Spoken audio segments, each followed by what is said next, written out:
Hello everyone, welcome to my YouTube channel. तो friends, आप लोग कैसे हैं? आई होप आप लोग बहुत ही अच्छे होंगे और फ्रेंड्स आप लोग अपनी तैयारी को कर रहे होंगे। तो फ्रेंड्स, आज हम लोग मिलर यूरे एक्सपेरिमेंट के बारे में स्टडी करेंगे। तो हम लोग इस टाइम एवोल्यूशन जैव विकास टॉपिक के बारे में स्टडी कर रहे थे। तो इसमें हम लोग पहला टॉपिक ओरिजिन ऑफ लाइफ के बारे में स्टडी कर रहे थे। तो उसके ओरिजिन ऑफ लाइफ में हम लोग इंट्रोडक्शन को पढ़ चुके हैं, उसके थ्योरीज के बारे में हम लोगों ने डिटेल्ड स्टडी किया। इसमें लास्ट टॉपिक है मिलर यूरे एक्सपेरिमेंट। तो इसमें हम लोग ओरिजिन ऑफ लाइफ जो थ्योरी है उसके 6 थ्योरी के बारे में पूरा डिटेल स्टडी कर लिया, जो कि पहला है एबायोजेनेसिस थ्योरी, दूसरा बायोजेनेसिस थ्योरी, तीसरा special creation theory, cosmogenic theory, catastrophism theory और ओपेरिन हेल्डेन थ्योरी। तो आज हम लोग मिलर यूरे एक्सपेरिमेंट के बारे में हम लोग डिटेल स्टडी करेंगे। ये ओरिजिन ऑफ लाइफ का लास्ट टॉपिक है। तो चलिए हम लोग इसको देखते हैं। तो इसमें पहला पॉइंट है Oparin Haldane theory most accepted theory है, जिसको मिलर यूरे ने 1930 से 1940 के दौरान केमिकल एपरेटस में प्रूव्ड किया। Oparin Haldane theory most accepted theory है। जो ओपेरिन हेल्डेन थ्योरी है वो बहुत ही मोस्ट एक्सेप्टेड थ्योरी है, जिसको मिलर यूरे ने 1930 से 1940 के दौरान केमिकल एपरेटस में प्रूव्ड किया। स्टैनली मिलर एंड हेरोल्ड यूरे ने 1953 में ओपेरिन एंड हेल्डेन थ्योरी को सबसे पहले एक्सपेरिमेंट टेस्ट किया था। स्टैनली मिलर एंड हेरोल्ड यूरे ने 1953 में ओपेरिन एंड हेल्डेन थ्योरी को सबसे पहले एक्सपेरिमेंट टेस्ट दिया था। नेक्स्ट पॉइंट है, इन्होंने अपने एक्सपेरिमेंट में यह बताया कि सिंपल मॉलिक्यूल मिलकर कॉम्प्लेक्स ऑर्गेनिक कंपाउंड बनाते हैं, इसलिए इस एक्सपेरिमेंट को सिमुलेशन एक्सपेरिमेंट कहते हैं। इन्होंने अपने एक्सपेरिमेंट में यह बताया कि सिंपल मॉलिक्यूल मिलकर कॉम्प्लेक्स ऑर्गेनिक कंपाउंड बनाते हैं, इसलिए इस एक्सपेरिमेंट को सिमुलेशन एक्सपेरिमेंट कहते हैं। नेक्स्ट पॉइंट है, मिलर ने अपने एक्सपेरिमेंट में जो एपरेटस यूज किया था उसे स्पार्क डिस्चार्ज एपरेटस कहते हैं। मिलर ने जो अपने एक्सपेरिमेंट में जो एपरेटस यूज किया था उसे स्पार्क डिस्चार्ज एपरेटस कहते हैं। जो एक्सपेरिमेंट में एपरेटस यूज किया था मिलर ने उसे स्पार्क डिस्चार्ज एपरेटस कहते हैं। जो इन्होंने अपने एक्सपेरिमेंट में एपरेटस को यूज किया उसे स्पार्क डिस्चार्ज एपरेटस कहते हैं। नेक्स्ट पॉइंट है, स्पार्क डिस्चार्ज एपरेटस को इलेक्ट्रिक डिस्चार्ज एपरेटस भी कहते हैं।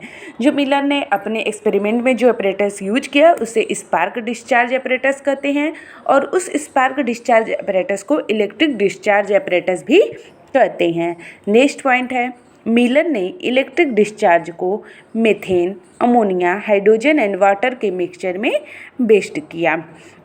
पास्ट किया। मिलर ने इलेक्ट्रिक डिस्चार्ज को methane, ammonia, hydrogen and water के मिक्सचर में पास्ट किया। जो मीथेन और अमोनिया और हाइड्रोजन है उसका 2:1:2 के अनुपात में है। तो मिलर ने इलेक्ट्रिक डिस्चार्ज को methane, ammonia, hydrogen and water के मिक्सचर में पास्ट किया। जो मीथेन है, अमोनिया, हाइड्रोजन है उसका जो अनुपात है वो 2:1:2 के अनुपात में है। तो चलिए अब हम लोग नेक्स्ट पॉइंट को देखते हैं। तो इसको हम लोग ट्रिक से भी याद कर सकते हैं। तो इसका ट्रिक है 212 माह में वाटर वेपर बन जाएगा। तो 212 का मतलब 2:1:2 का अनुपात, माह का मतलब एम से मतलब मीथेन, ए से मतलब अमोनिया, एच से मतलब हाइड्रोजन में वाटर वेपर बन जाएगा। मीथेन, हाइड्रोजन और अमोनिया 2:1:2 के अनुपात में वाटर वेपर को बना देगा। तो नेक्स्ट पॉइंट है, सिमुलेशन एक्सपेरिमेंट में मिलर ने 15 अमीनो एसिड सिंथेसाइज्ड किए। जैसे एग्जाम्पल है glycine, alanine, valine, proline and aspartic acid. Simulation experiment में मिलर ने 15 अमीनो एसिड सिंथेसाइज किए, जैसे glycine, alanine, valine, proline and aspartic acid है। नेक्स्ट पॉइंट है, मिलर एक्सपेरिमेंट से हम कहते हैं कि complex organic compounds primitive earth में बने थे। मिलर एक्सपेरिमेंट से हम कहते हैं कि जो कॉम्प्लेक्स ऑर्गेनिक कंपाउंड है वो प्रिमिटिव अर्थ में बने थे। नेक्स्ट पॉइंट है, मिलर यूरे के अतिरिक्त सिमुलेशन एक्सपेरिमेंट मेल्विन केल्विन ने 1951 में CO2 एंड H2O को स्ट्रांगली इरेडिएट साइक्लोट्रॉन में यूज करके formic succinic and oxalic acids बनाए थे। मिलर यूरे के अतिरिक्त सिमुलेशन एक्सपेरिमेंट मेल्विन केल्विन ने 1951 में CO2 and H2O carbon dioxide and water को स्ट्रांगली इरेडिएट साइक्लोट्रॉन में यूज करके formic succinic and oxalic acid बनाए थे।